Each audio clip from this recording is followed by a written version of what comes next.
You ever think about how dogs and cats are both predators? It's weird to think of my dog as a predator since the main things she hunts are treats and scritches.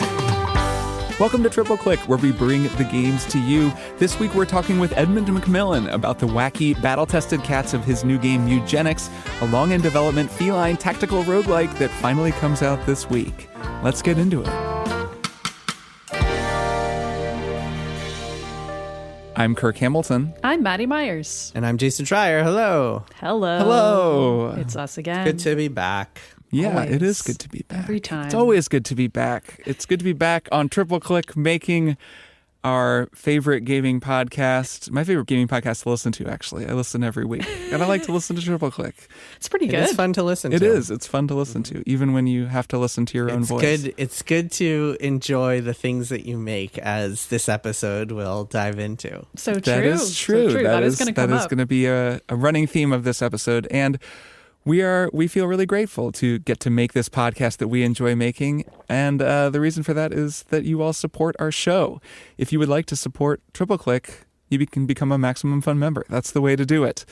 We do not have advertisers on the show. We don't get paid for ads. We don't have sponsors or do any of that stuff. We just have listeners who directly support us, and that's it.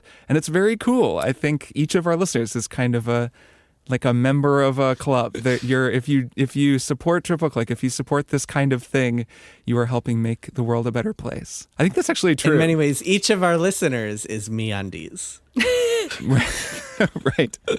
So if you'd like to join the club of Maximum Fun members, the club of Triple Click supporters, it's very easy to do so. Go to MaximumFun.org/join, sign up to become a member. And of course, if you become a member, you get access to a ton of bonus episodes that we have recorded, one every month since we started making this show in 2020, almost 6 years ago. Totally wild. Wow. So that is a hell of a lot of bonus episodes that you can listen to. We talk about movies, TV shows, games. We do spoiler casts. That's typically where we put those.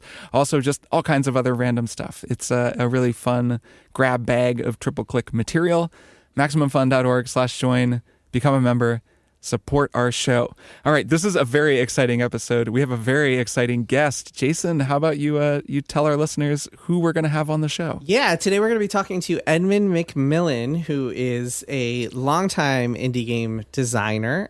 He was profiled in Indie Game The Movie, which is a movie we talked about as a bonus episode just a few months ago. Yeah, so speaking of bonus episodes. Speaking of. Edmund McMillen became kind of prominent with Super Meat Boy, his 2010 platformer, but really his claim to fame is The Binding of Isaac, which came out in 2011 and became a humongous success story, wound up selling more than 5 million copies. In the years that followed, he kept updating it, doing DLCs and patches, and the game got humongous over time. Super cool, kind of roguelike, I wouldn't say pioneer, but certainly helped popularize roguelike and set the stage for a lot of roguelikes that have come in the 2010s and 2020s.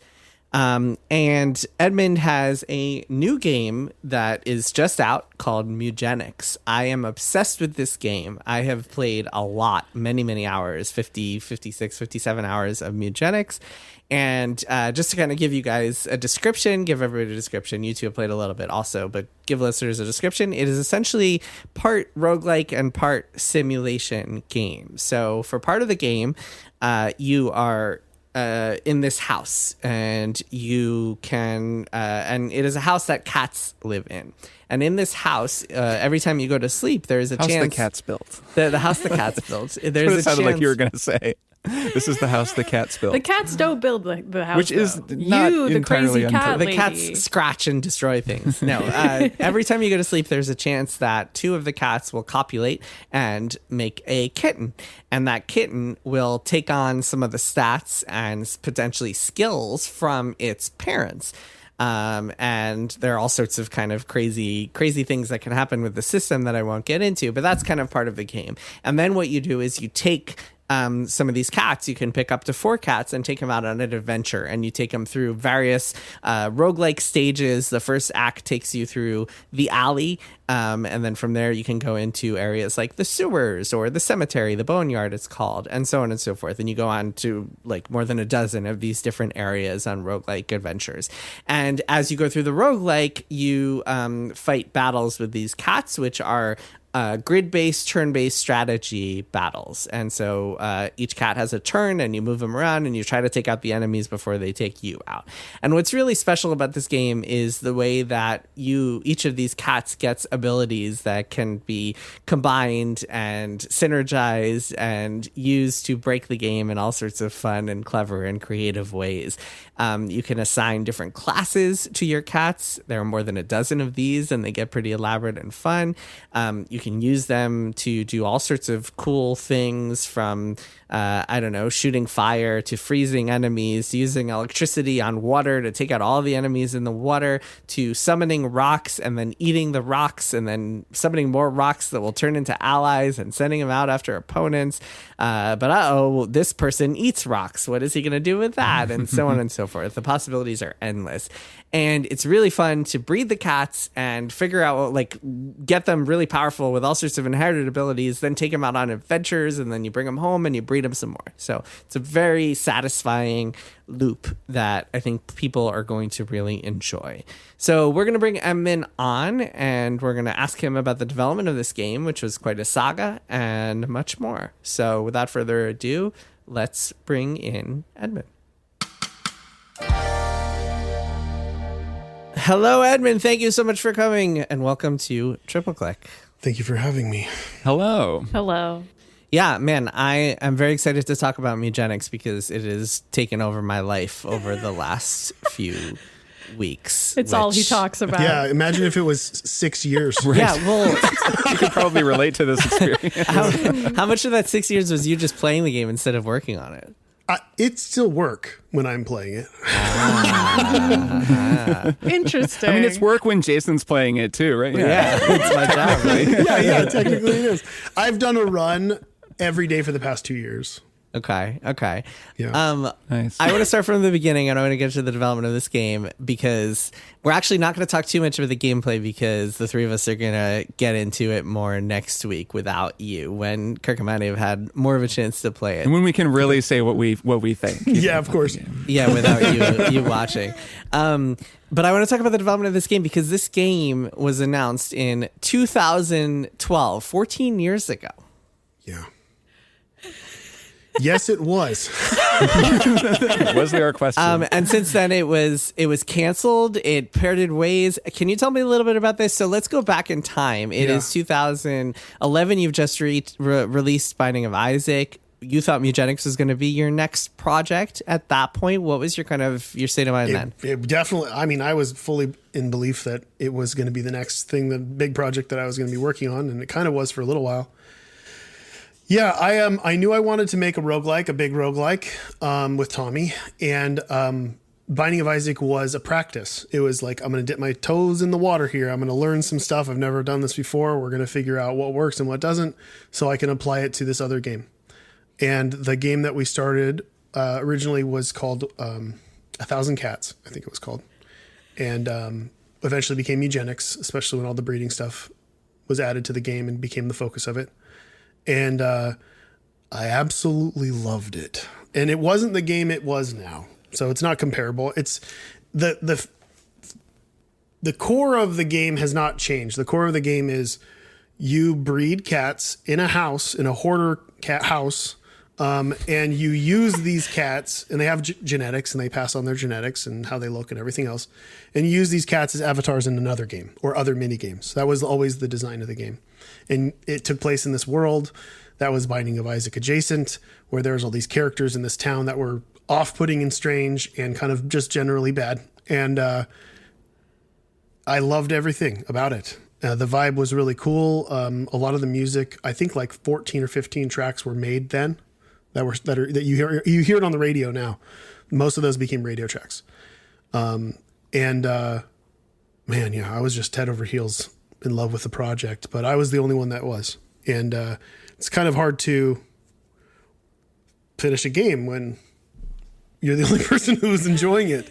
And I think, Tommy got really cold feet because, as you would assume, this game is a weird game, much like Binding of Isaac. It could be controversial and strange and off-putting and weird, and it's not a guaranteed success. And I think that's kind of what Tommy was looking for. And he felt like a guaranteed success would be another Meat Boy game. And he pitched the idea of a auto-running phone game, and I thought that would be fine. And and then it got to, I think he just couldn't work on Mewgenics anymore. And I think he showed it at PAX, and he just says he wasn't feeling it, and asked if we could just kind of put it on pause and then focus on Meat Boy so he can feel good about, something that's more fanfare, I guess.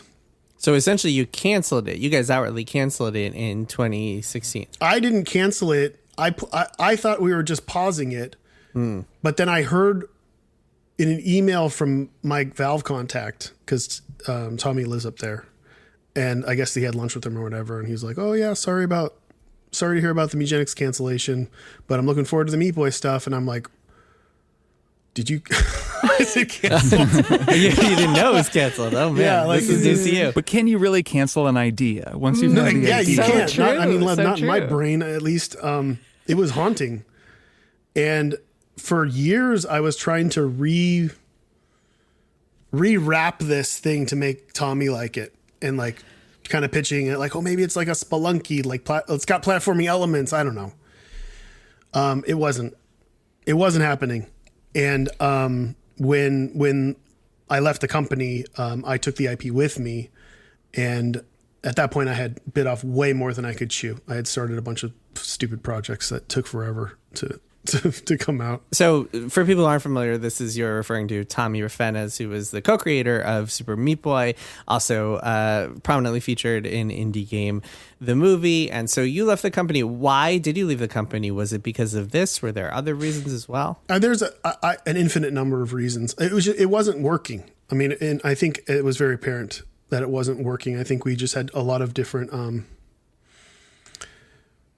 opinions on what we were doing and motivations. I think we just clearly had different motivations. I think we started out, and when we met, we jived very, very well, and he was my best friend for forever. And I think, I don't know, just time changes people, success changes people. Everybody has different things that they want. People start having families and getting married, and, things carry you in different directions. And it happened. It's happened in the past. I've had situations where I was sure I was going to be working with these people for forever, and then it just hit a wall, and I was the only one that wanted to continue to move forward. And I'm like a shark. I need to keep swimming forward or I die. And that it's not an uncommon thing where I will get to a point where I'm like, yeah, isn't this fun? Let's go, go, go. And then everybody else is dying. And I just got to keep going. And I have a sense of guilt about that too. But the thing is, when I'm not happy, when I'm not being creative, I'm not happy. And when I'm not happy, I'm a terrible husband and a terrible father and a terrible person. And I'm trying to avoid that. That is a good mission statement. So let's back up a little bit before we get more into Mewgenics, because something else that happened that I think surprised many people was that Binding of Isaac became a smash hit. It's funny, you watch Indie Game The Movie and it's like Super Meat Boy was a huge success, selling 100,000 Yeah. copies, and then Binding of Isaac, which you guys think is going to be this like weird experimental thing that is just kind of, as you mentioned, a prototype for what you would do in the future, that goes on to sell millions of copies. What was that like for you? How did that impact your life? Not much personally, but in my relationships, it obviously caused some issues. It could have been a point of contention, definitely between me and Tommy. I heard a lot about that. I tried to get him into it. Like I tried to get him on board, but he just didn't want to. I think it was like I don't know if I want to be associated with that sort of stuff. And I'm not going to force people. And but otherwise it was just normal. Like my life, I have money for pinball machines now. I don't know. Like I'm not a big spender. I'm not like a flashy person, and I'm not, I'm comfortable enough to be able to hire a small team now, which is really neat, but nothing really changed in my life, it was kind of just like, well, okay, let's move on to the next thing. And I was tried a bunch of different things, but I kept getting pulled back to Binding of Isaac, mostly because my wife was playing it. She played it so much, and she was kind of like, well, I've finished it. Am I right that the development on Isaac was really short? Yeah, it's 3 months. 3 months. Okay. Yeah. Which is a pretty huge difference, right? From That's Mewgenics. wild. It was a small game. It was like a simple little Right. thing. And then you kept updating it because your wife was Yeah. playing. Yeah, most definitely. Like thousands of hours, an obscene amount.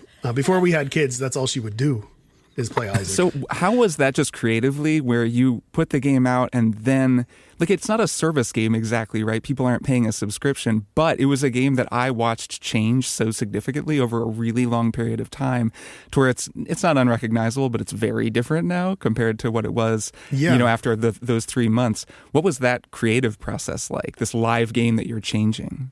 It was neat. It was neat because I felt like I got to have this kind of interactive storytelling in a very abstract way with the audience, where I got to see people's interpretations of the game and be able to understand what they assumed, so I could subvert expectations. I knew what they wanted. I could give them a little bit, but then I could also give them what I wanted. I don't know. It was this cool marriage of ideas that slowly became more about the audience than it was about me, which was somewhat hard in the beginning, but eventually when I was able to let go of it, I mean, it's just kind of like passing of the guard. Like, the last thing that I did was hand this off, basically, like, to the biggest fan in the world, who made a DLC, the final DLC with me. Who is that for listeners who don't know who that is?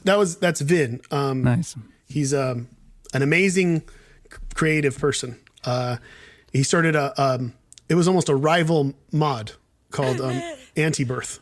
And I saw it and I instantly knew. It's one of those things where, like, I see people modding the game all the time, but there's certain rules that are very hard to define in my world. And he was abiding by the rules in ways that I would. And they're impossible for me to explain the rules.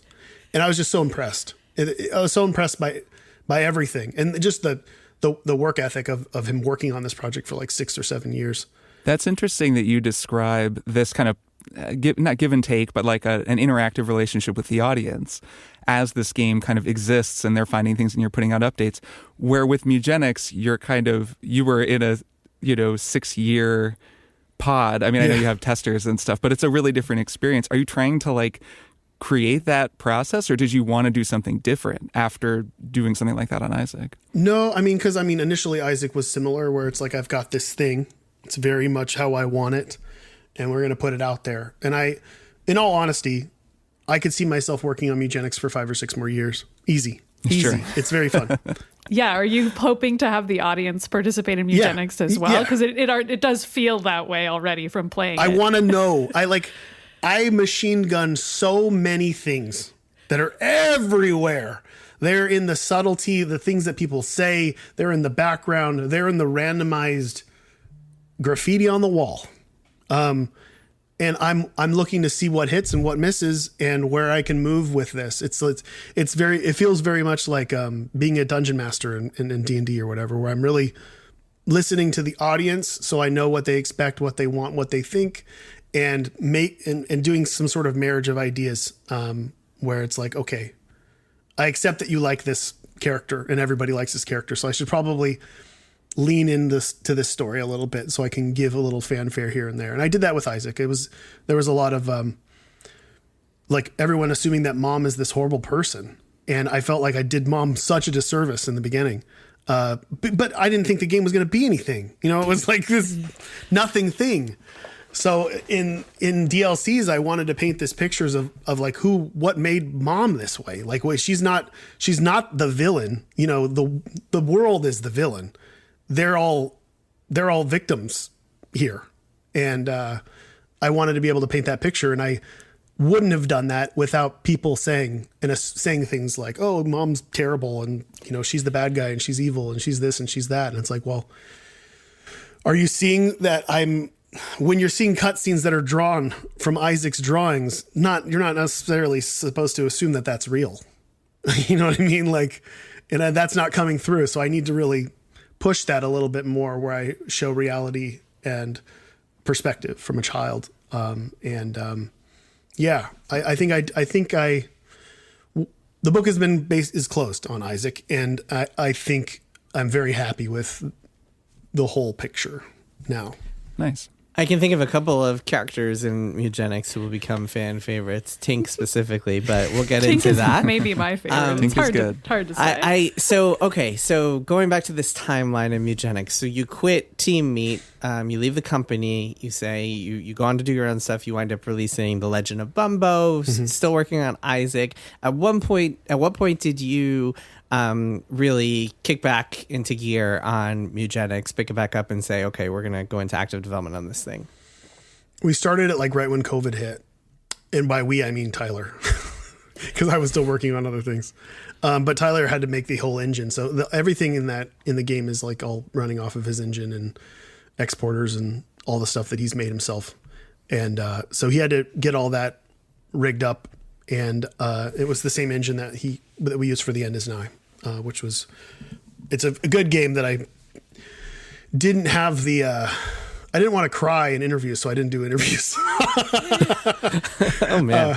Yeah, I just didn't feel good about talking about that game. But it was a significant game, and I'm very proud of it. And the remnants of the engine of that became the Mewgenics engine, but we didn't even know what genre it was. So we tried a few. I mean, we tried like Castle Crasher style brawler with cats, you know. We tried a Pikmin like where you would choose an alpha and have a bunch of little kittens that would follow, and you'd use those. Was there a genre when you were first working on it? Yeah, the genre, it was mini games. So the main one was the Pokemon turn-based strategy. So it was really bare bones turn-based strategy. So you would breed cats and then take them out into the world and do this kind of turn-based roguelike. But there were other mini games too. There was like a cat race, where you're racing your cat, and then there was Tink had a beauty pageant that you would participate in. You know, your cat would just be ranked on charisma and that sort of stuff. It was all really, really basic stuff. But yeah, and we kept kind of like coming back to this turn-based strategy thing and then moving away from it because it's like the hardest thing to do. And in the end, we're just like, oh, whatever. It's a challenge. What else are we going to do with our lives?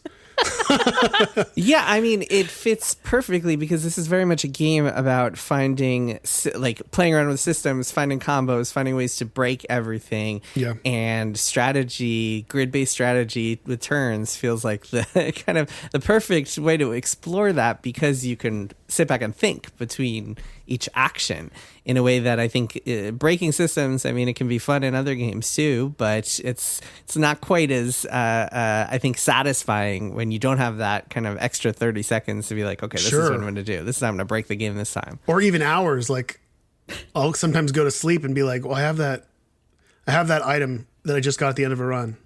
Is that going to work if I do, like, how can I break that? Like, how can I make that work? Which is neat. I love the game. I think it's cool. That's so you can always tell when a game is great. Oftentimes you can tell this sort of thing, especially a systems based game like this. So yeah, so you guys are prototyping. You come up with this turn based strategy. You land on that finally. What does the next 5 years look like? Because I know you guys had thought you would be out much sooner than it actually was. Yeah, I think for Tyler it was just a bunch of busy work. A tremendous amount of busy work, getting all the systems in place and making sure that they were all there as early as possible so we can make it work and make sure that everything talked to everything else. There were a lot of systems that were just hypothetical, like this works in my brain, it should work in the game, kind of trusting it and then tweaking and tuning as we go. On my end, it was me accepting defeat and realizing that I have 2 children and a wife, and I cannot kill myself working all day long. I have to be somewhat of a father and a husband. So I started hiring people, and I started hiring fans. I like people that did fan art that drew like similar to me. And most of them were inspired, like grew up drawing like me. So they really knew it. They really knew my style, the things, you know, the no-nos and the yes-yeses. And I started working with a bunch of different people that were handling backgrounds and the animations. There's so many animations in this game, like thousands and thousands and thousands of animations in this game. And over the course of 6 years, I think we went through like six or seven animators, but we've had 3 for quite a while that have always been there. And one lead, Marty has like done the lion's share of the craziest animations, all the boss animations and cutscene, a lot of the cutscenes, the craziest stuff. It's very fun to hear you talk about hiring fans who were inspired by this game, because I don't know if you remember this, but in Indie Game the Movie, which I guess this was 2010, this was filmed, maybe 2009, you talk about your own inspirations and how much you want to inspire people with your art and with your work one day. You show some drawings and you talk about like playing Nintendo games and being inspired. And now, so really, this was a hiring strategy. Yeah, it was on my business plan. Years later, yeah. I mean, this is you pulled it off. Yeah, I guess. I mean, I guess it was just natural. I don't even know what some of these people look like. I don't know their birth gender. I don't know. I know nothing. Like, I have an idea of who they are, and I'm careful with what I call them. But I don't know what's going on here, and I don't know if they've ever been to college, and I don't care. Like, you know what I mean? It's like they're all really cool people who are really good at what they do, and I don't know anything else about them other than that, and they're great to work with. And I mean, I assume that since they're fans, we're on the same page for the most part. When you say they know the yeses and the no-nos, are you making a joke that they know that none of the characters have noses? Or are you just saying that they know the no-nos? I'm curious what the no-nos are, whether or not you were making a pun there. Like, what are the actual kind of, just some of the things that they understand coming in? It's hard to fucking say. It's so hard to say. Like, there are just, I'll say this, like, a lot of, like, when modding started with Binding of Isaac, the first thing people did was they put like Jesus in the game or guns in the game or stuff like that. And those would be no-nos. And can I explain why those are no-nos? I don't know. It doesn't feel right. And I don't know. They really get it. It's so cool to be able to just give somebody this kind of loose suggestion of what I would like, what I need, and then just say, you do you. I know what you do, and I like it. That's why you're here. And you do your thing. You make it special to you, because I want you to have fun, because it's going to come through. I'm not going to be this anal controlling person in every little detail or whatever else. It's just like, make it look like this, however you want to make it look like this. And you give it back to me, and then I'll notice something about it that I think is really cool, and then I'll pull that into the game. Like, it's just a really fun collective of, and they don't even know that. I would imagine it's an advantage to having such a, established body of work that so many of the people coming to you are very familiar with, where, if you were just putting together a team and no one knew who you were or what you liked, you'd have to be explaining this to them. Yes. You'd have to articulate it. But this way, you don't actually have to. You can just say, well, you played 300 hours of Binding of Isaac. You either get it or you don't. And then they can kind of just demonstrate that to you. Yeah, and that's very true. And I've heard it many times. I'm not good at explaining. I'm just bad at it. I don't know. Like, in a way, you're good at explaining it because you made all these games, and then that explains it better than maybe words could. Yeah, right? Those are the texts. Yes, exactly. It's like I don't have to do it because they know. I'm not like a great teacher when it comes to that sort of stuff, and like even Tyler, I think will say like Tyler trusts me and doesn't need to understand some of the stuff, but he knows that the way I work is very hard to put into words and explain, because I'm working very abstractly when it comes to the themes and story and characters and XYZ. All he cares about is the structure, and that's very specific, and I can be very specific about that, and everything else I can just float around and grab what works and make it happen, and everybody can just trust that I will come through the other side, and it'll all make sense. Based on how you're describing this, it sounds like all of you are remote and long distance workers, which in watching Indie Game the Movie, you and Tommy were that way, like way before COVID, way before everybody was having those conversations about how to work in that way. And I'm curious how you feel about that, especially given you're saying, I have trouble explaining things to people. Do you feel like it would be easier if they were in person, or that doesn't really matter to you? Maybe never did. It'd just be awkward, right? Yeah, it's kind of weird to think. I think I've only met Matthias and Tyler out of all the people. Well, in person.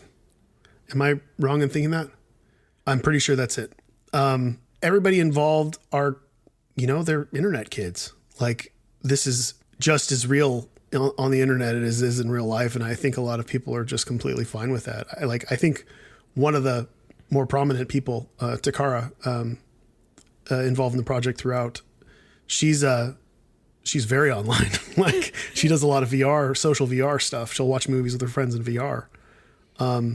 So I think, I lucked out. It's just a bunch of people who don't require that sort of thing. I'll do calls sometimes with people, rarely sync up and talk in person, but everything else is just remote text. And it's worked very well, remarkably well. It's weird to think, because you're making me think about it now, and it's like, I don't even know what Joey sounds like. I've worked with him for 6 years. I have no idea. Like, he's done all the sounds in the game himself.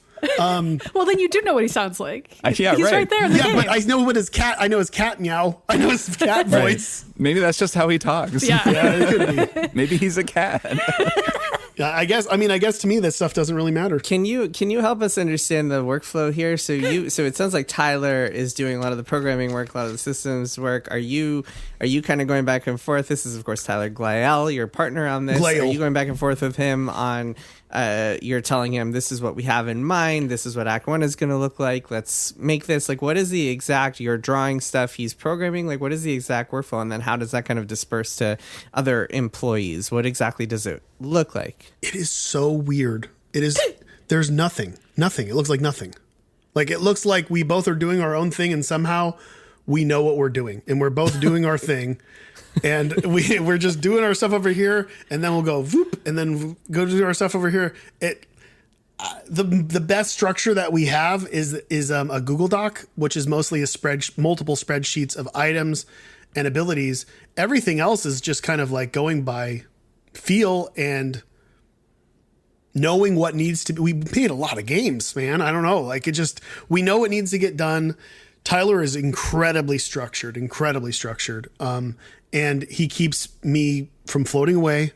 And he keeps things in line, and he knows the dates we need to hit and everything else like that. And he'll remind me of X, Y, Z. And we've been able to just hit all those things. And with everybody else, it's just like, nobody's working. I mean, right now, maybe they're working full time, but nobody was ever really working full time. It was just like, think you could get this done in like 2 weeks? And if you can get it done sooner, I'll toss more stuff at you. And it's my side of things is waking up in the morning, delegating, checking in, making sure I'm getting files here, and here, going through my list of nonsense that I need to do, taking notes, making sure all that shit's done, and then doing like this sort of stuff, like PR stuff, making sure all that's done, talking with Steam, all the business nonsense that goes into this as well. And then it's just chaos. It's just chaos, and it's working.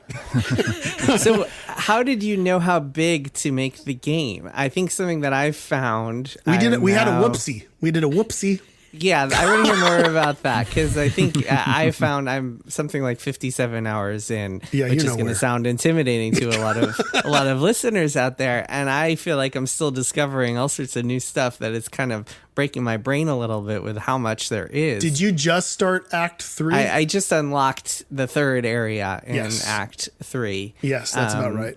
And so I guess, how do you know when you're adding so much stuff to this game? Tell me a little bit about the whoopsie, and how do you actually know when it's done, when it's ready to go out the door? Yeah, the whoopsie was, and I guess I'm ambitious when it comes to these things, and I was like, well, it got to the point where I felt like this game was better than The Binding of Isaac, and I wanted to be able to do it enough of a service for at least one person other than me to agree. And I had a plan on paper, and I wanted these acts to happen. They all seemed doable. It all seemed very feasible. And we just kind of went for it. And then I think when we had finished the game, had a full playthrough, which is probably about 3 or 4 months ago, we're like, shit, we could have just done 2. Like, we could have just done 2 acts and have the third one be DLC. So really the game is kind of like a full game and then a DLC. But that's fine. I mean,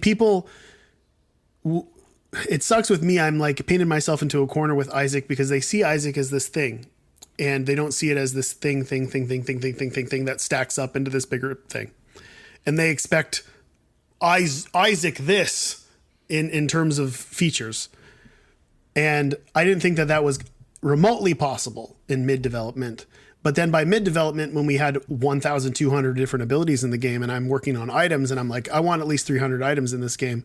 And then I got to 500 items in this game, and I'm like, well, Isaac has 750 items, so might as well do it. And at that point, I'm like, I'll program it. I don't know what I'm doing. Because Tyler's like, if you really want to have over 750 items, you're going to need to learn a program. You're going to need to do this because I'm not doing this. I have other things I need to do. And I'm like, I'll do it. So I'm just like copying, pasting shit from the existing stuff and hodgepodging it together and making it work. And then I hired Vin to come help me with the harder stuff. Seems like a bug tester's nightmare. Yeah, it's okay. Yeah. Tyler doesn't like it. You're just a rogue programmer. Oh my God. I'm imagining this happening on like a AAA project. But he trusted me. He trusted me and it worked out. I mean, the director's gotten into the engine, guys. Watch out. I'm sure it was very hard and scary for him. And I've heard him many times be like, oh, I bet I know who did this item.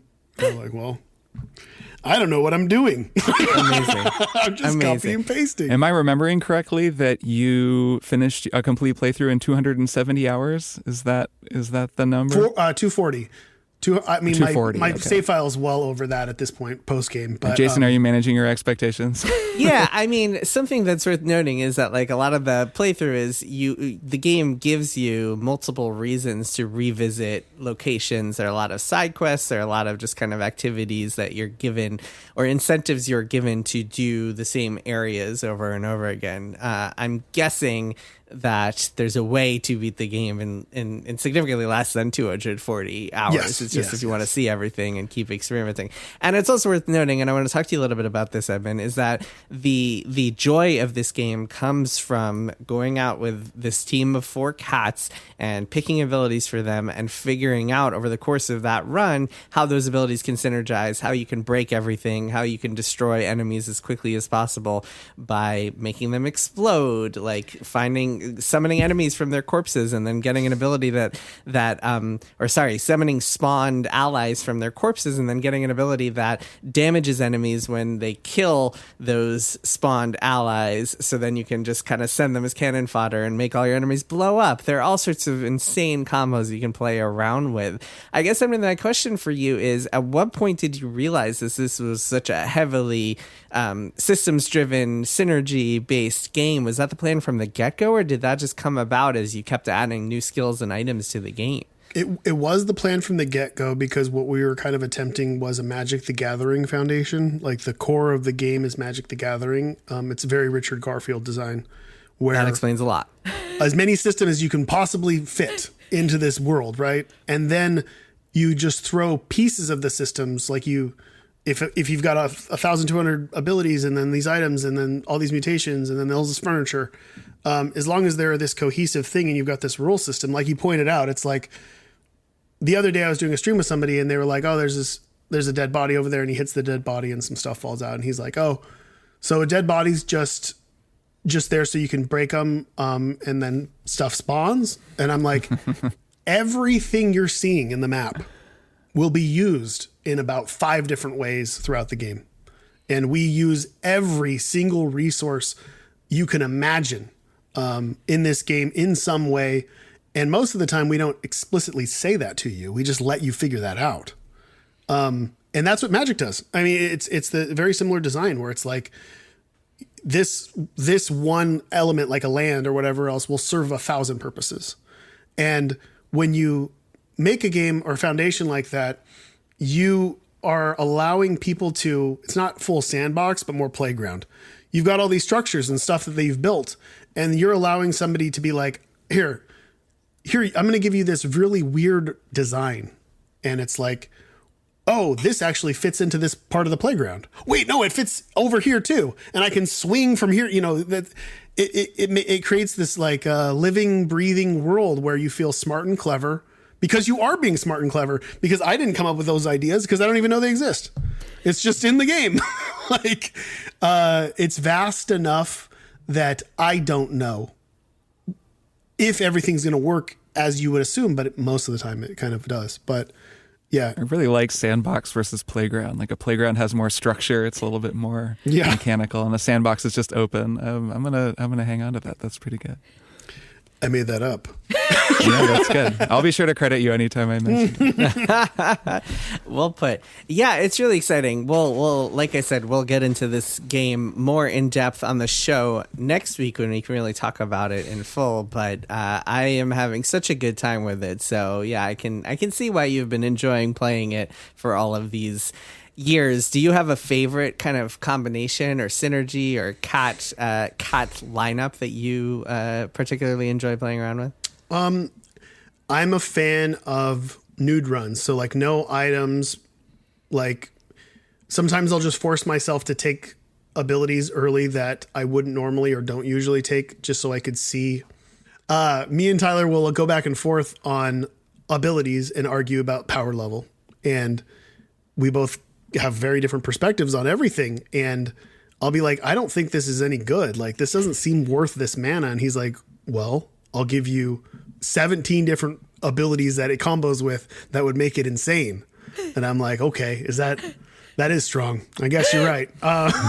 So there's just a lot of going back and forth on that. And we whittle down and we try to power balance as early as possible. So we don't have to do a ton of that after launch, but, I mean, that is the part that seems insane to me, just the balance of it all, because there's just so much. And like, I mean, even knowing what the right mana cost for an ability should be, how much damage it should be, how difficult a fight should be when you can take it on in so many different possible ways. Like, how do you even know what the right difficulty level for a boss is when you could come in with a gang of cats that just like takes it out easily, and you could come in with no way to possibly beat it?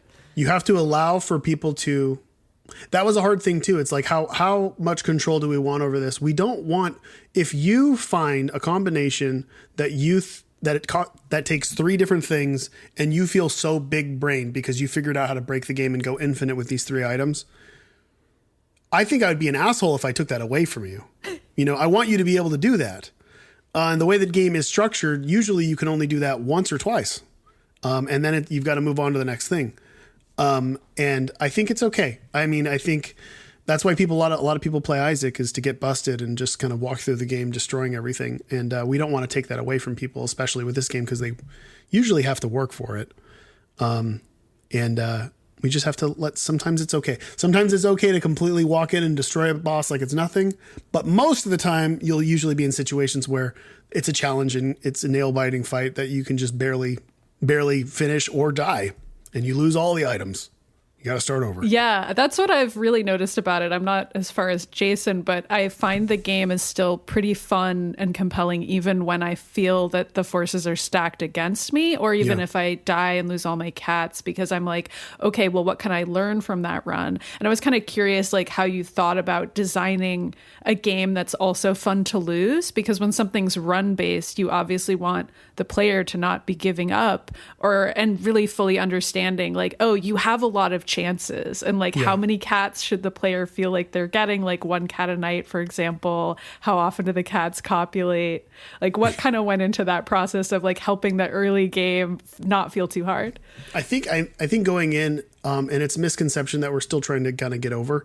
Most people will see the turn-based structure of this game and think, this is like Into the Breach. This is like whatever the last, hardcore structured turn-based strategy game that they played was. And what I don't want is people to think this is chess, and because it's not chess. It's forgiving enough that lets you experiment and lose and be okay with it.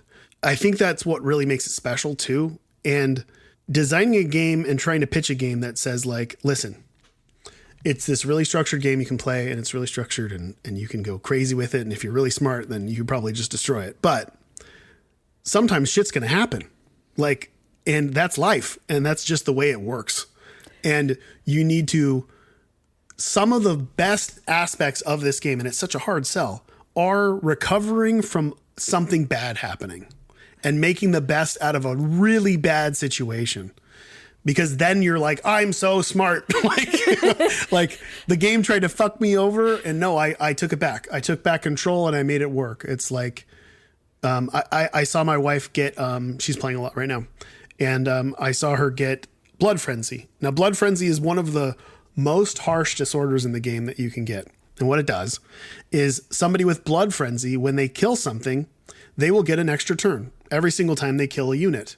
And during that extra turn, they will have madness, which means they cannot differentiate friend from foe. They will just go on a killing spree.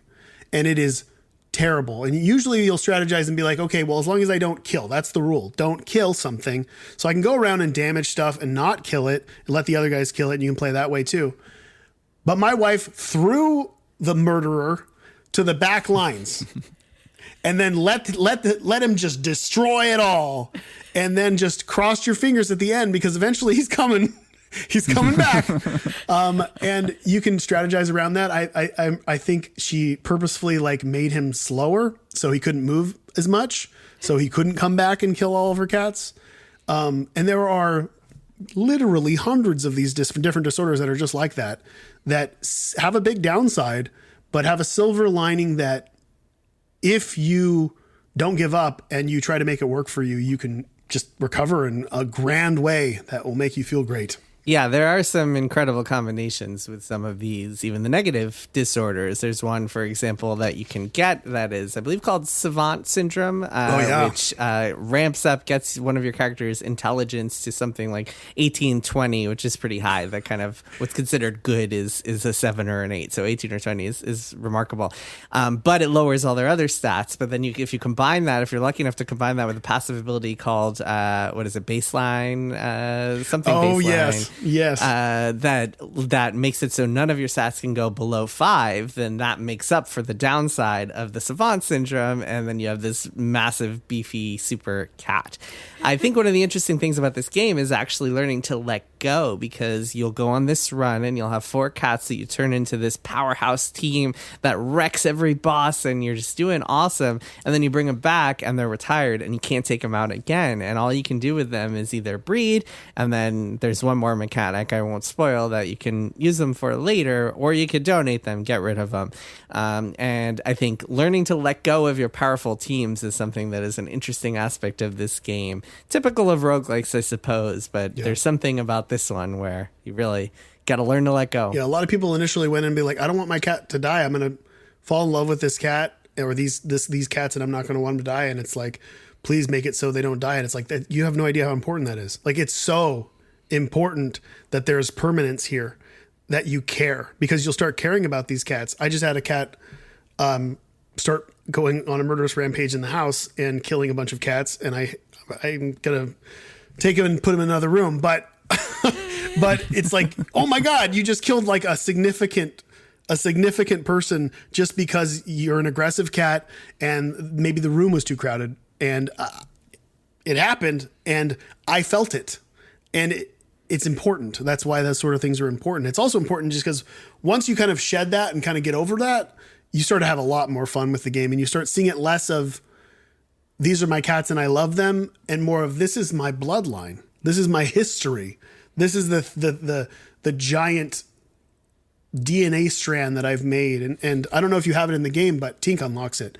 The family tree. Do you have a family tree? Mm-hmm. Yeah. The family tree like really brings it all together, because you'll be playing through probably, depending on where you go, but at least for the first 15, 20 hours of the game, and you don't even know that there's a full family tree that's behind the scenes that you'll unlock, and you can see all your past cats from the very beginning, as long as, you haven't had a full wipe or whatever else, which I think is really neat. You can see all the inbreeding along the way, and sometimes you wind up slightly inbred, sometimes you're very inbred. A couple more questions, and then we'll have to go. One is I want to talk about. Actually, we'll save DLC and future plans for last. But I want to ask about Super Meat Boy 3D, because something that has happened recently is that game was announced, a 3D version of Super Meat Boy. Yeah. Seems like it's imminent. We haven't heard much from it in a little bit, but it's supposed to be out this year at some point, early part of 2026. How do you feel about a game that you had such an intimate creation in, just kind of continuing in new forms? What's that like for you? It's odd. I played it. I played the demo. I've never played Forever. I don't think I ever will. It's just I can't. I don't think I can bring myself to do it. But I played 3D, and there were some things that I was fairly impressed with. I was mostly impressed until I jumped. If that makes sense. If you played it, I think you know what I'm talking about. I have not, but jumping in 3D games can be tough. Yeah, jumping in 3D. So that, I mean, the first thing I thought, I'm trying not to talk shit, man. I'm not disparaging anyone here. But yeah, no, I would say if somebody said, hey, and of course they have, you should make a 3D Meat Boy game or a 3D platformer. My first response was, if I made Meat Boy a 3D platformer, I don't think I could make that good. That's very hard. Very, very, very, very hard. And for such a very, very, very, very, very hard thing to accomplish, I think they did a pretty okay job. And the art is interesting. There are certain no-nos I wouldn't do. Like it's weird to not be any. I have no control. I'm just watching whatever. This isn't mine anymore. And definitely a lot of choices that I'm just kind of like, do they think I would do that, or are they just doing that? Like, I don't know. I don't know. And then it's weird too to get people like being like, I saw, you're releasing 2 games this year, and it's like, well, no, I'm not. It's awkward. But I don't know. I've got a few little birdies that tell me things, and I wish the best for everyone involved in the project. I mean, I don't. From what I've seen, it seems like it's a I think they're called Sluggerfly or something, and Head Up. And I know Dieter personally. He's published a bunch of my games, and I think he's kind of heading the whole thing. And I wish him the best. But it is very odd. It's very odd to see. I don't know. I kind of had a really profound realization though through it when I realized, like, if I would have stayed at Team Meat and if I would have made things work, I don't think I would have ever been happy with a sequel. And I don't think I ever would have made one. So if what people want is more Meat Boy, maybe it's better that I'm not there and I'm not involved, because I don't even know if I'm gonna make another Binding of Isaac, if I'm being real. Like, unless I come up with some fucking phenomenal idea that I want to waste 10 years on. I don't know. I think it's done. I think I'd just much rather make something new than something that I've already made.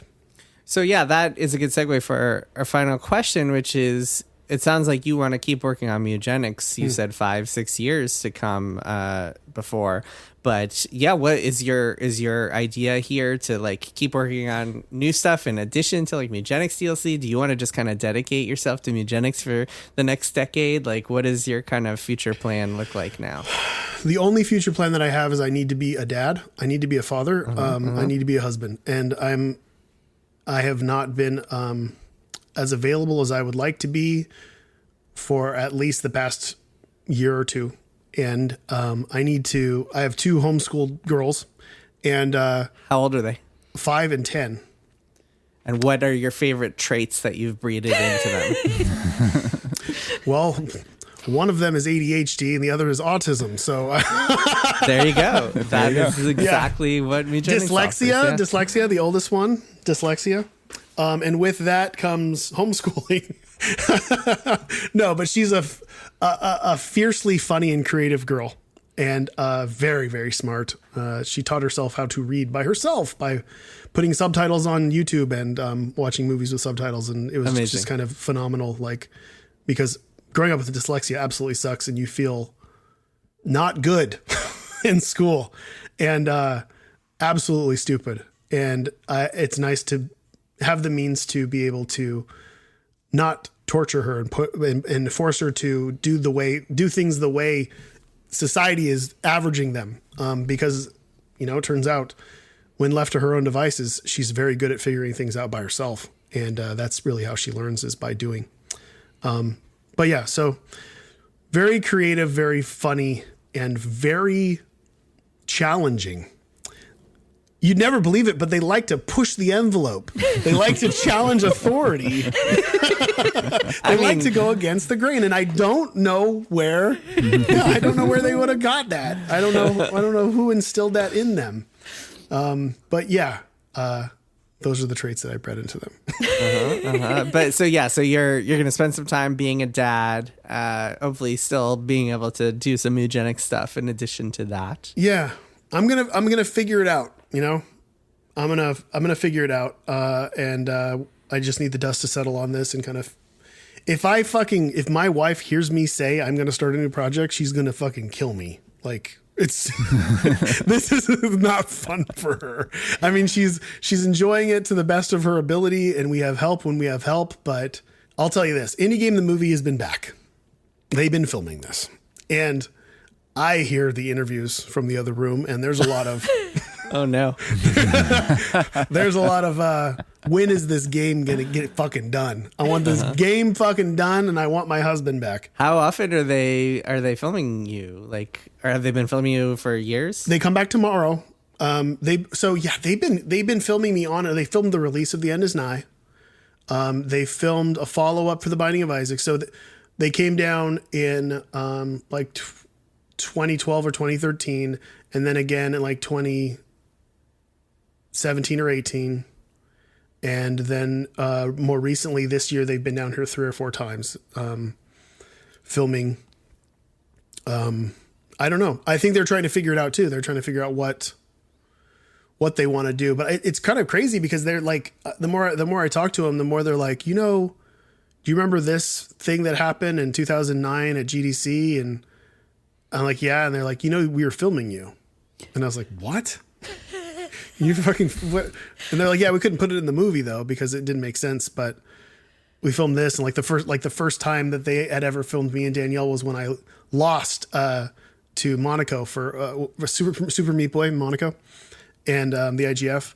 And I guess that like Danielle was like consoling me, and the first shot is her turning and like shooting evil lasers and saying, like telling them to get out of here. We didn't know who they were. Oh my god! Well, it's worth noting. We talked about this on our show a couple of months ago, but it's worth noting that of the people prominently featured in Indie Game the movie, Phil Fish has just kind of disappeared.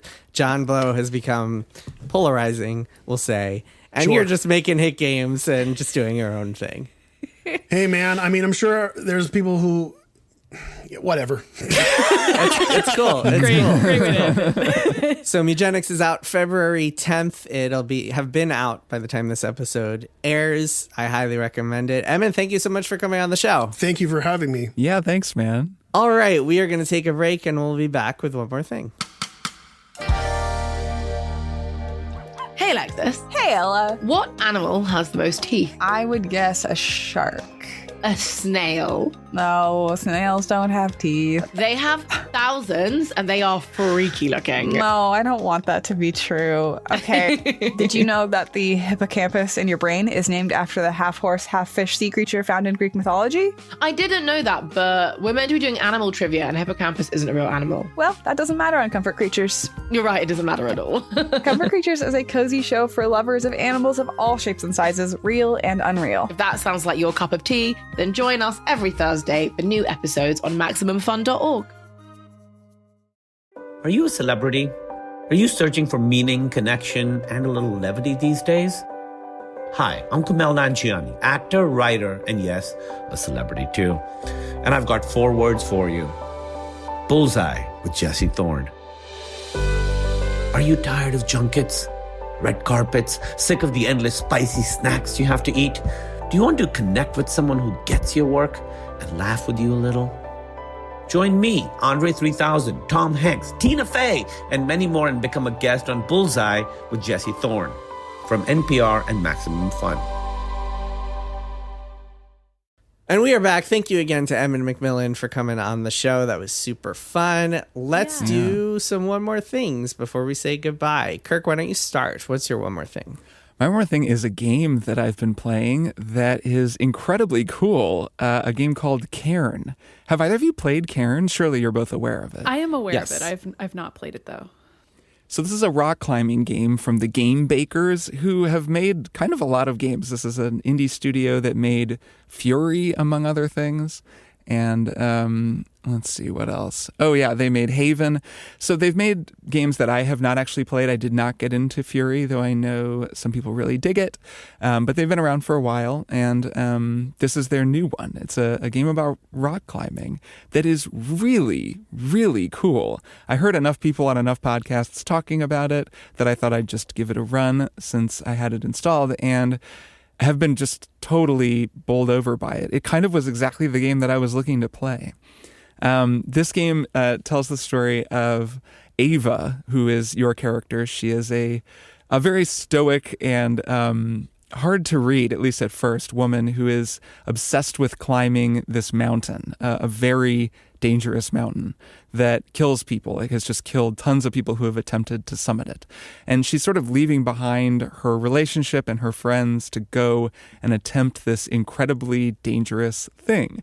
And that's kind of the narrative framework. And this is actually a narrative game to an extent that I didn't totally appreciate going in. And I'm really enjoying it so far. I think it kind of gets at the heart of some of the emotional and philosophical ideas behind rock climbing in a way that I have found really cool. But the heart of the game is the mechanics, and that is what I've found so amazing about it. I've played coming up on a couple of hours, so I'm not super far, but I know it's not like an incredibly long game, but I'm well up the mountain and I'm making some pretty good progress.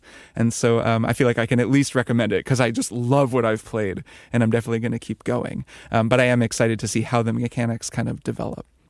So this is a rock climbing game in the vein of Jusant, if the two of you remember that game, which was actually one of my favorite games from a couple of years ago when that came out. That was another game that kind of focused on the mechanics of rock climbing to an extent that you won't see in all of these other, these Sony games, for example, God of War or Horizon, where you just hold down a button and you go up the wall. Uncharted is another example.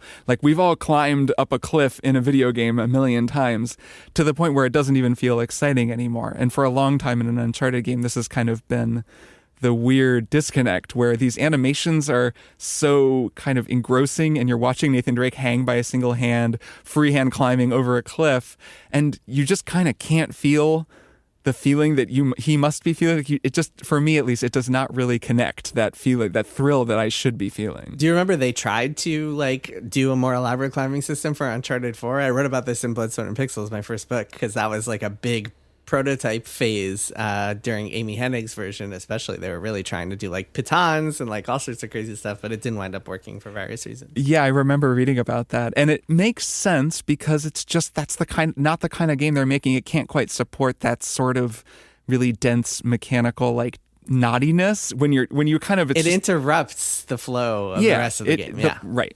It's just the wrong kind of game where a game like Cairn, or previously, Jusant also, and I would say Death Stranding is also very much in this lineage. These games demonstrate that if you build the game around the simple but also deceptively complex or deceptively simple, I always forget which one it is, the simple seeming but actually quite complex mechanics of walking across rocks or climbing up a wall, then you can make a really amazing game. It's just you kind of have to build your game around it a little bit more. That is what they have done for Cairn. When it starts, it looks like it's almost going to be like a Bennett Foddy, baby steps or getting over it. You begin to climb, Ava begins to climb the wall, and you start out in a training course. And I at least ate shit on the very first climbing attempt, but then I actually have been surprised. I've really picked this up pretty quickly, and I've been listening to people talk about this game and just following some impressions, and it's pretty variable. There are people who find it really, really intimidating and difficult, and people who don't. I've found, at least for my part, that I am doing pretty well. I have a kind of an intuitive sense of how this is supposed to work. I'm not much of a rock climber. I'm a little too tall. It's just hard for me physically, but I've done some rock climbing, and I have some friends who are really into it. And so I think part of it is just maybe a little bit of that kind of physical awareness, because this is a very physical game. Ava walks up to the wall, you press the square button, at least that's the initial mapping, and she just puts her hand, onto one of the sort of outgrowths on the climbing. This isn't a climbing gym, so we're not on the mountain yet. She puts a hand on the outgrowth, and then you're kind of just using the stick to move her right hand around. So the hand is kind of doing this quap looking, it's a little awkward because it's moving to just every direction in a radius, and you just move it over until it's on, a little ledge, and then you press square, and her hand automatically grabs that little ledge. And then her foot starts moving around. And this is where it really starts to look kind of goofy sometimes, because the foot is like going way up or stretching around, and it almost looks like cartoonish. But then as you place it and you begin to move her, it stops feeling cartoonish. And actually, the more I've played, the more I just really feel completely connected to this other person's physical body in a way that feels very believable and cool. And I'm watching her, she is amazing. I mean, Ava is like strong and agile in ways that I could never relate to. So in some ways it's like playing a superhero, but it's because what she's doing is so hard. When she has 2 feet like wedged into a tiny chimney on a cliff, and she's leaning her, physical body over to the right to brace as she pulls her left arm up and then stretches her left leg and then can kind of thrust up to catch. These moves feel incredibly real to me. It's a very visceral game, I would say. And then the effect of playing this game, especially once you get going, is that it just locks your attention on what Ava is doing, and just it locks my focus. I am totally locked in the minute I'm climbing, a cliff. So the difficulty in this game arises from like her stamina. A lot of these systems are happening in the background. It's a very complex simulation of her physiology and her strength, her hands, her stamina. Actually, there's a whole survival system I'll talk about in a second where you're like eating food and managing her hydration and her rest and stuff. But even just in the physics of it, her body on the wall, like that is being very deeply simulated, but a lot of it is just kind of communicated intuitively, a lot through her breathing actually, and then her arms will start to shake if she's holding an untenable position. So watching this happen, you already feel, or I already feel, so connected to her as I'm watching her move. And then you're hearing her breathing as it's picking up, and she's getting a little more stressed and she's under a little bit more duress. She's maybe holding onto a really narrow ledge that hurts her hand, and she's pulling over and kind of trying to brace. And it makes me focus even more, because if you push her too far, she'll fall. And if you've stuck a piton in, you don't necessarily die, but you can lose a lot of progress. There's a whole piton system where you can use it kind of as a checkpoint, but you have a limited number of them, so you can start to run out.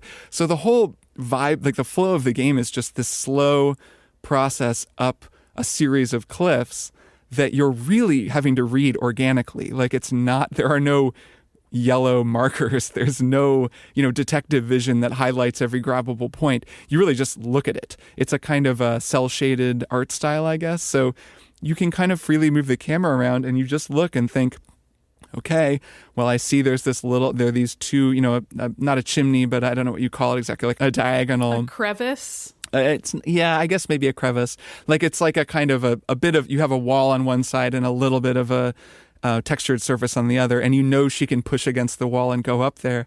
And then something that's happened to me every time I've tried to rock climb, there inevitably comes a point where you look up and you just think, I don't understand how I am going to get past this next 5 feet, because there's just not an obvious handhold.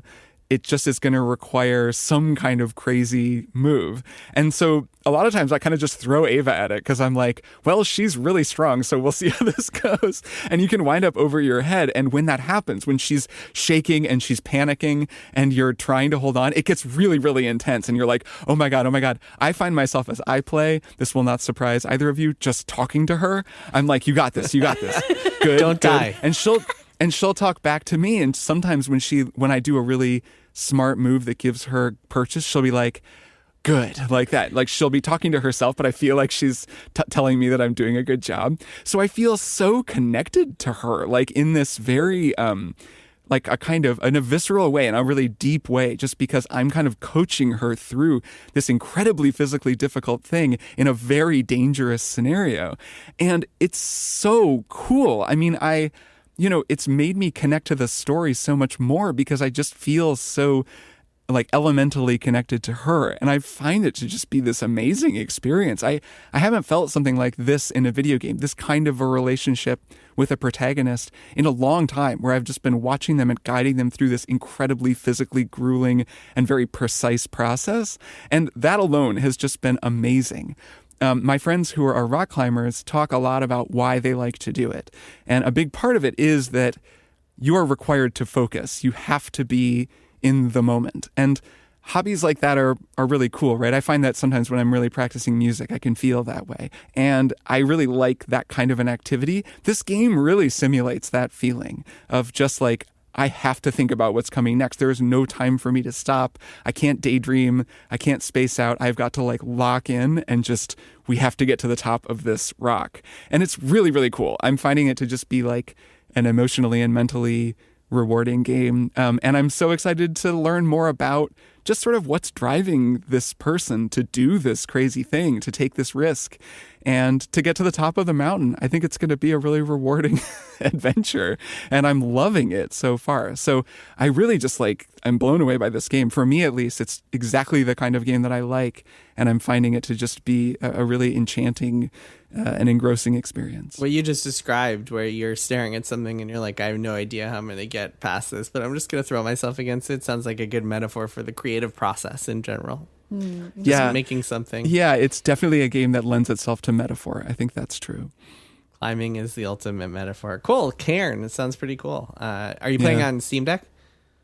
No, I'm playing it on PC. I gather it has some performance issues on Steam Deck, but I haven't tried it, so I don't really know. But it's cool I'm playing on PC on just like on kind of the monitor. It's nice to really be able to see everything, because there is a lot of that kind of reconnaissance where I'm just really thinking through, okay, how am I going to get from here to here to here? And because you're really looking at shadow, well, that looks like it's coming out a little farther, that ledge, because there's more shadow. Like, it's nice to have a little more detail and have a slightly bigger screen. Makes sense. Maddy, what's your one more thing?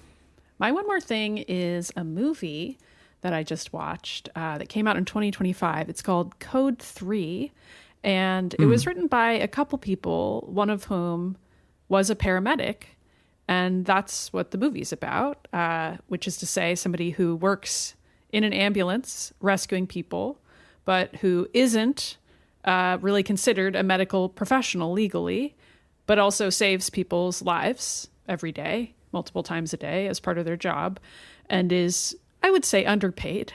And that is a significant kind of piece of this movie. The movie is kind of a dark comedy. It stars Rainn Wilson, who people probably know as Dwight from The Office.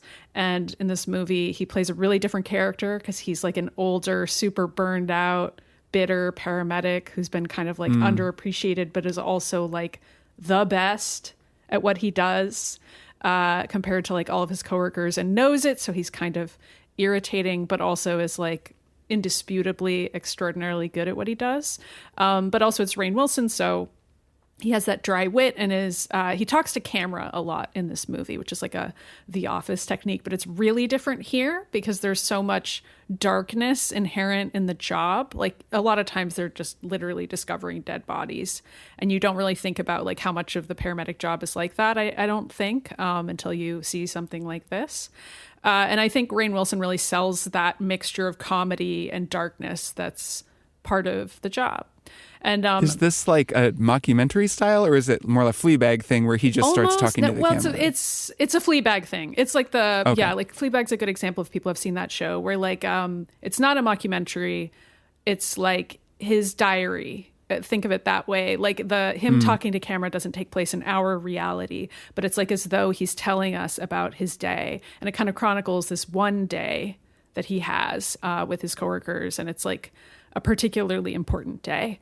And there's like a few other kind of notable comedians in it, like Yvette Nicole Brown and Rob Riggle are in it.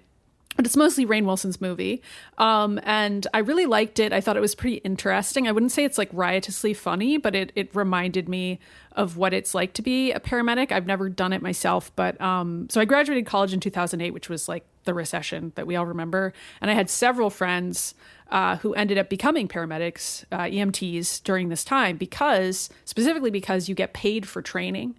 So these were friends of mine who couldn't find a job at the time, and they were like, well, no one will hire me, but at least like I can become an EMT and they'll pay me for training.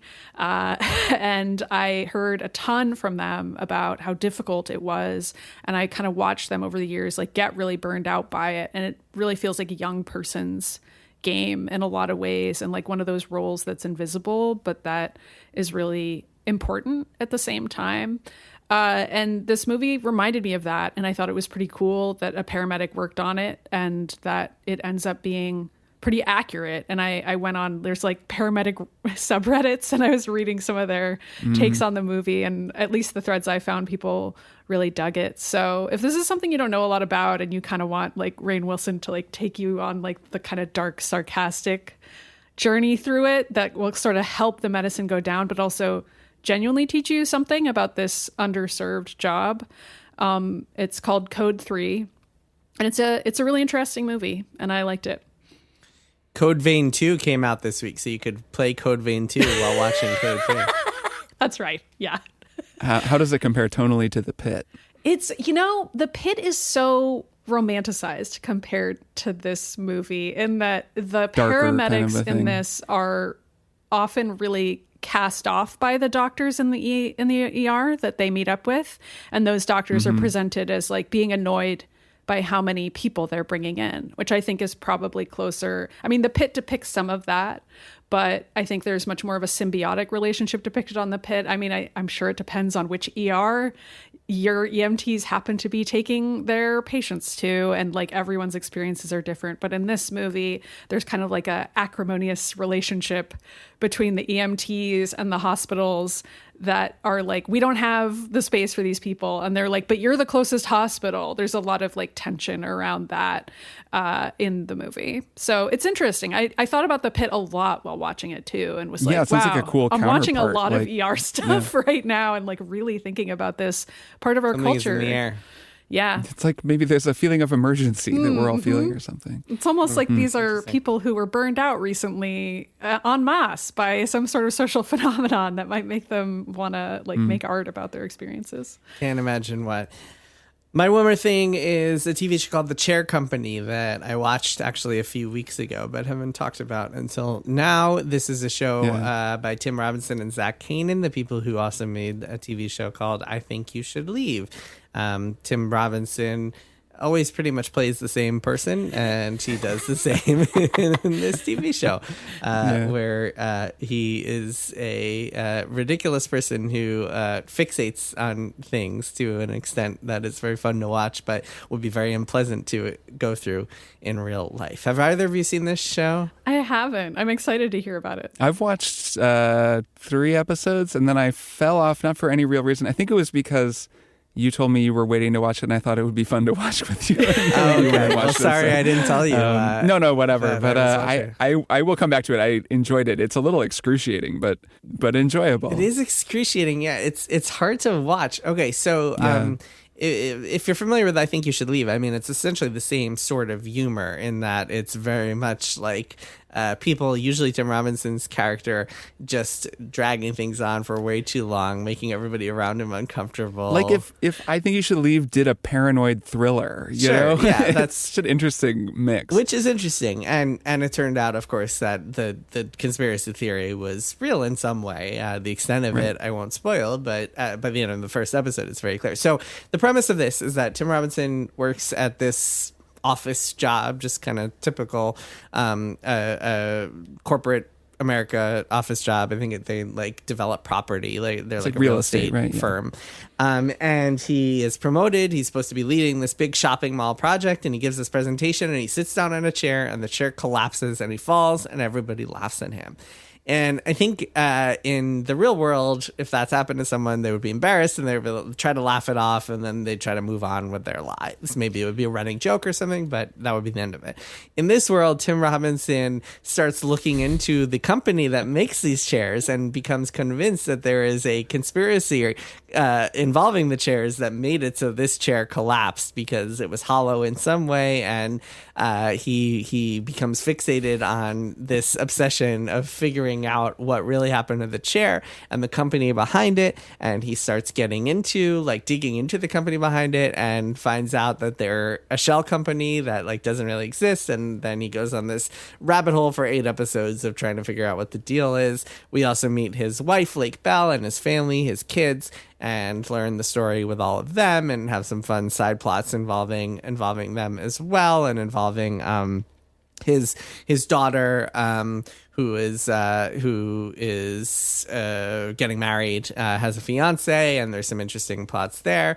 His daughter is queer, getting married to this woman who has her own kind of outlandish personality. And yeah, it's a really fun watch. I don't know if it's like...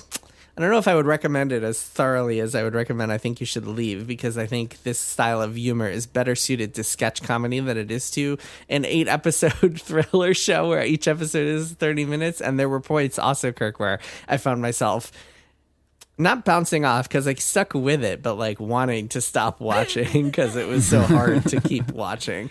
Yeah, it's worth mentioning, like, his life is falling apart. Like, he Right. isn't just going down this rabbit hole. His whole world is unraveling and he can't stop. And so it is, I mean, he's an I Think You Should Leave character, right? And that's what an I Think You Should Leave version of Tim would do. So yeah, there's this feeling of just like, oh my God, like, how much worse can this get for this guy? How much more damage can he cause to his life? And of course, the answer is always more. More than you'd think. Right. And of course, like, his family, it's never really explained whether he's done things like this before. I guess he kind of has. He almost has to have. He's such a weirdo. Yeah, but it's not really explained. I guess I should phrase it this way. It's not explained why his wife puts up with him, but there is some interesting kind of story involving his wife and her own just kind of like business and just kind of the deals she made. And there's some stuff actually, Kirk, that you haven't seen left that's interesting between their families. But anyway, I'm sure. this guy, his name is Ron, Tim Robinson's character. He's quite a character. There's some side characters also who are just out of this world. It is very much like a cartoony show, like a sketch comedy, kind of like sketch comedy combined with a thriller, which is a really interesting mix. Anyway, I recommend it. It's not quite as good as I Think You Should Leave, but it's fun. It's fun to watch, or I guess part fun, part excruciating to watch. Yeah, I'll probably watch it. I enjoyed love it. Tim Robinson, and I don't know what it is about that guy. I'm obsessed. I'm obsessed I mean, with if you like Tim whatever Robinson, kind of comedy he does. I can look at him just sitting there and I will just start laughing. It's like, he can just be his sitting still, faces. not doing anything. And it's funny. He's just got this magnetic physical presence that is just impossible to look away from. Yeah. And so, yeah, I mean, if you like Tim Robinson, you'll like the show, I think. And I believe it was renewed for season 2, which is good because it ends on a cliffhanger, which is fun. And yeah, I'll leave it at that. The Chair Company. It's on HBO. Nice. Cool. Yeah, I'll watch the rest of it at some point here. I'll check it out. Cool. So that is it for this week's episode. Thank you again to Edmund McMillen. We will talk way more about Mewgenics next week once you two have had more of a chance to sink in, because there's so much to talk about. It is such a cool game. I love it so much. And I highly recommend that everyone out there go check it out because it's really, really good. All right, Kirk, Maddy, I'll see you both next time. Yeah, see you both next week. Bye. Triple Click is produced by Jason Schreier, Maddy Myers, and me, Kirk Hamilton. I edit and mix the show and also wrote our theme music. Our show art is by Tom DJ. Some of the games and products we talked about on this episode may have been sent to us for free for review consideration. You can find a link to our ethics policy in the show notes. Triple Click is a proud member of the Maximum Fun Podcast Network, and if you like our show, we hope you'll consider supporting us by becoming a member at MaximumFun.org/join. Email us at tripleclick@MaximumFun.org and find links to our merch store and our Discord server in the show notes. Thanks for listening. See you next time.